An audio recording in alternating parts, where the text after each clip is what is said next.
तो सभी का स्वागत है स्क्रीन रेजर पे। और आज की इस काउंट में आप देखेंगे टॉप 7 स्पेनिश मूवीज जो कि सभी के सभी इसी साल रिलीज हुई थी, जो अलग अलग जॉनरा और स्टोरी लाइन की वजह से काफी पॉपुलर रही थी। उसी के बारे में आज की इस काउंट में जानेंगे। सभी के सभी सीरीज को आप नेटफ्लिक्स पे देख सकते हैं इंग्लिश सबटाइटल के साथ, और कुछ एक दो सीरीज ऐसे हैं जो कि हिंदी में रिलीज हुई है, जो आगे जाके इसके बारे में बताने वाला हूँ। तो अगर आप चैनल पे नए हैं तो आप चैनल को जरूर सब्सक्राइब कीजिएगा। चलिए शुरुआत करते हैं आज का ये वीडियो।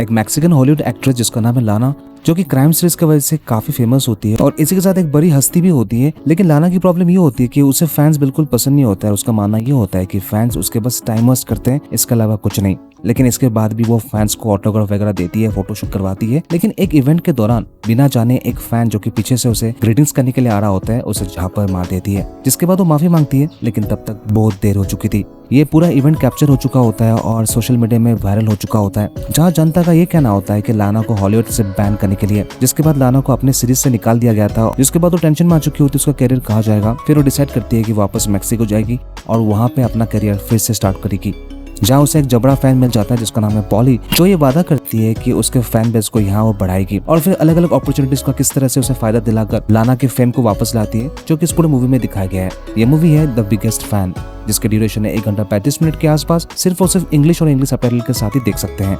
मूवी की IMDb रेटिंग है 4.3।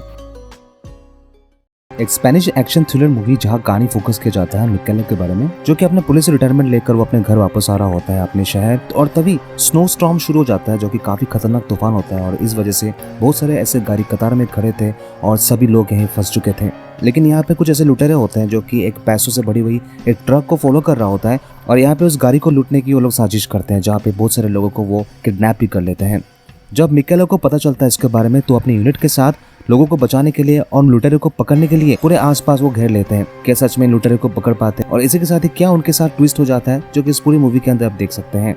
ये इसी साल जनवरी में रिलीज हुई थी मिकेला, जिसकी ड्यूरेशन है 1 घंटा 25 मिनट के आसपास। सिर्फ और सिर्फ इंग्लिश और इंग्लिश सबटाइटल के साथ ही देख सकते हैं। मूवी का IMDb रेटिंग है 5/10। कहानी में रीस को दिखाया जाता है, जो कि एक गैंगस्टर की बेटी होती है। और जब पिता गैंगस्टर होता है तो हमेशा उनकी फैमिली पर कुछ ना कुछ अटैक होने का खतरा रहता है। और इसी वजह से रीस का पिता एक बॉडीगार्ड हायर करता है जिसका नाम है एरोस, जो कि एक गुंडा होता है। और हाल फिलहाल में वो जेल से बाहर निकल के आया। रीस का पिता को ऐसा लगता है कि वो एक अच्छा बॉडीगार्ड बन सकता है, लेकिन रीस इससे नाखुश थी, क्योंकि अगर इस तरह से वो उसके पीछे घूमता रहेगा तो उसके कॉलेज में उसके फ्रेंड्स क्या कहेंगे। लेकिन अपने पिता की जबरदस्ती की वजह से रीस को मानना पड़ता है। जिसके बाद एरोस रीस के साथ उसके कॉलेज में जाता है और हमेशा उसके ऊपर फोकस रहता है कुछ ना कुछ खतरा ना हो जाए। जहाँ एरोस को पता चलता है कि रीस के ऊपर कई बुलिंग वगैरह करते हैं, क्योंकि वो बहुत अमीर घर की लड़की है और इसी वजह से अलग अलग इश्यूज भी उसके होते हैं। जिसके बाद इरोज रीस के हर एक इश्यूज को सॉल्व कर देता है और जहाँ जरूरत पर वो अपना ताकत का इस्तेमाल करता है, जिसे सबको डरने लगता है। और रीस इसे अपना आज़ादी समझ रही होती है। फिर दोनों के बीच एक केमिस्ट्री बन जाता है। लेकिन आगे जाके रिश्ता क्या मोड़ लेती है, जो कि इस मूवी के अंदर आप जान सकते हैं, जो कि काफी प्रेडिक्टेबल कहानी है। इस तरह के स्टोरी में कई सारे मूवीज बन चुके हैं, जो कि 24 अप्रैल को रिलीज हुई थी, द बैड इन्फ्लुएंस। ये मूवी आपको बेहतरीन हिंदी डब के साथ देखने को मिल जाएंगी। मूवी की ड्यूरेशन है 1 घंटा 50 मिनट के आसपास। मूवी का IMDb रेटिंग है 5.2। कहानी 1960s के बारे में दिखाया जाता है, जहां डॉक्टर नोरा, जो कि एक फिजिसिस्ट होती है और एक कॉलेज में पढ़ा रही होती है, जहां अपने स्टूडेंट्स को वो टाइम ट्रेवल और वार्म होल के बारे में बता रही होती है। लेकिन ये दौर वो था जहां पे औरत जितनी भी पढ़ी लिखी हो, लेकिन वो स्टेटस और रेपुटेशन नहीं मिलता था। यह एक स्ट्रिंजेंट मेल डोमिनेटेड सोसाइटी थी, जो बेसिकली 1960s में काफी प्रिडोमिनेंट थी। और इसी के साथ नोरा का हस्बैंड को दिखाया जाता है, जिसका नाम है हेक्टर, जो बेसिकली वो मशीन्स वगैरह बना रहा होता है, जिससे वाकई में टाइम ट्रेवल किया जा सकता है। लेकिन एक्सपेरिमेंटेशन के दौरान अलग अलग इश्यूज आ जाते थे और उनका ये एक्सपेरिमेंटेशन रुक जाता था। लेकिन आखिरकार दोनों पता कर लेते हैं और फाइनली वो मशीन फ्यूचर में चली जाती है, जहाँ हेक्टर और नोरा को पता चलता है कि वो लोग 2025 में आ चुके हैं और इस टाइम का लाइफस्टाइल उन्हें काफी पसंद आने लगा था। धीरे धीरे सब कुछ वो अडॉप्ट कर रहे थे और इसके बाद वापस उसी कॉलेज में जाते हैं, जहाँ वो बताते हैं उन लोगों ने क्या डिस्कवर किया। लेकिन ये समय होता है वुमेन एम्पावरमेंट का, जिसके बाद डॉक्टर नोरा का रेपुटेशन बढ़ने लगा था, लेकिन हेक्टर को कोई पूछ नहीं रहा था।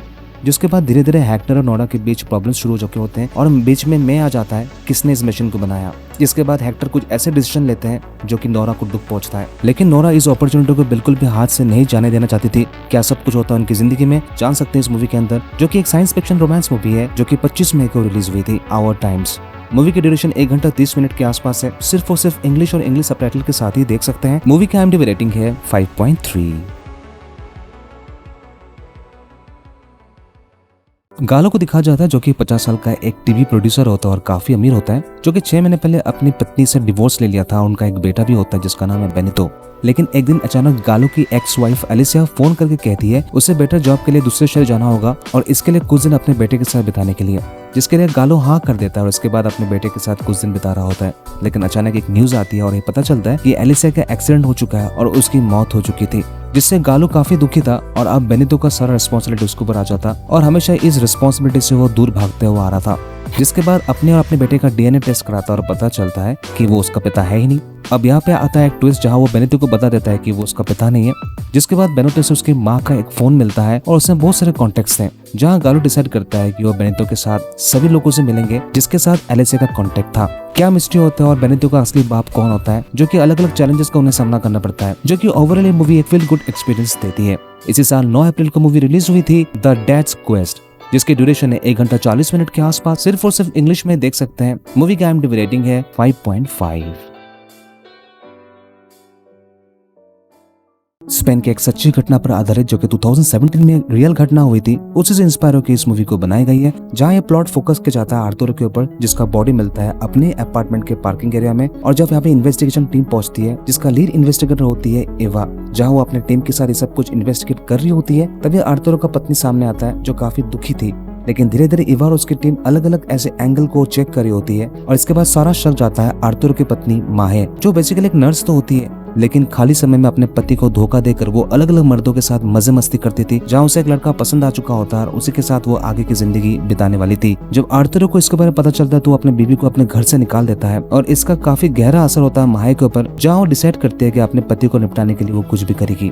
लेकिन उसके मजे लेने वाले सभी बॉयफ्रेंड्स मना कर देते हैं। लेकिन इसके बाद वो ऐसे आदमी को पकड़ता अपना अंग प्रदर्शन करके, जो अपने फैमिली को छोड़कर उसके लिए कुछ भी करने के लिए तैयार था। कौन होता है वो आदमी और माँ ये सब कुछ कैसे कराती है, पूरी कहानी देख सकते हैं इस मूवी के अंदर, जो कि काफी बेहतरीन एक मूवी है।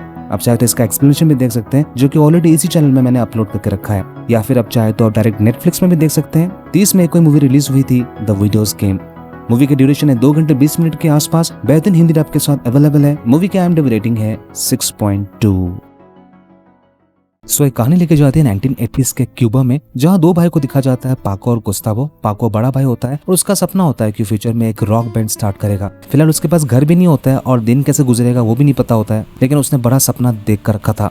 अब इन हालातों से लड़कर वो कैसे बैंड स्टार्ट करता, तभी अपने एक दोस्त से उसे पता चलता है कि क्यूबन गवर्नमेंट की तरफ से HIV पेशेंट्स को फ्री में खाना पीना और स्पेशल ट्रीटमेंट दिया जाता है और हर महीने कुछ पैसे भी दिए जाते हैं। पाको को समझ आ चुका होता है कि एक अच्छा अपॉर्चुनिटी है उसके सपने को पूरा करने का। जिसके बाद अपने एक दोस्त जो कि HIV पॉजिटिव था, उससे वो खून लेकर अपने शरीर में इंजेक्ट करना चाहता था। उसका भाई गुस्तावो रोकता ऐसा करने से, लेकिन पाको ने डिसाइड कर लिया था। फिर गुस्तावो सोच रहता है कि अपने बड़े भाई के साथ रहेगा, लेकिन वो कोशिश करता है इंजेक्ट करने के लिए, लेकिन उससे नहीं हो पाता है और इसीलिए कुछ झूठा रिपोर्ट लेके एक डॉक्टर के पास जाता है, जो डॉक्टर समझ जाता है कि वो झूठ बोल रहा है। डॉक्टर उसके हालत को देखकर समझ जाता है कि वो अपने भाई के लिए यहाँ पे आया है और उसे अप्रूव कर देता है। जहाँ पाको और गुस्तावो दोनों भाई इस फैसिलिटी सेंटर में आ जाते हैं और काफी मजे मस्ती होता है, जहाँ उस समय नॉर्मल लोग इन HIV पेशेंट से दूरी बनाकर रखते हैं और उन्हें कहा जाता था गंदा खून, जो स्पेनिश भाषा में इन्हें फ्रिकीज कहा जाता था। इसके बाद जब पाको को पता चलता है गुस्तावो के बारे में, उसका रिएक्शन क्या होता है, क्या पाको का अपना सपना पूरा कर पाता है, सब कुछ जान सकते हैं इस मूवी के अंदर, जो कि काफी बेहतरीन मूवी है और इसी साल 9 अप्रैल को रिलीज हुई थी लॉस फ्रिकीज। इसका ड्यूरेशन है 2 घंटे करीब। सिर्फ और सिर्फ आप इंग्लिश सबटाइटल के साथ ही देख सकते हैं। मूवी का IMDb रेटिंग है 6.7। तो दोस्तों आई होप आपको ये वीडियो पसंद आई होगी। अगर आपको जरा से पसंद आई है तो चैनल को आप जरूर सब्सक्राइब लाइक जरूर कीजिएगा। अगर आप चैनल पर नए हैं तो कमेंट जरूर कीजिएगा, क्योंकि हम इसी तरह के टॉप 5, 7 और एक्सप्लेनेशन अलग अलग टॉपिक्स पर इसी चैनल पर लाते रहते हैं। अब सभी से जल्द मिलता हूँ एक और वीडियो के साथ। तब तक के लिए take care and keep watching.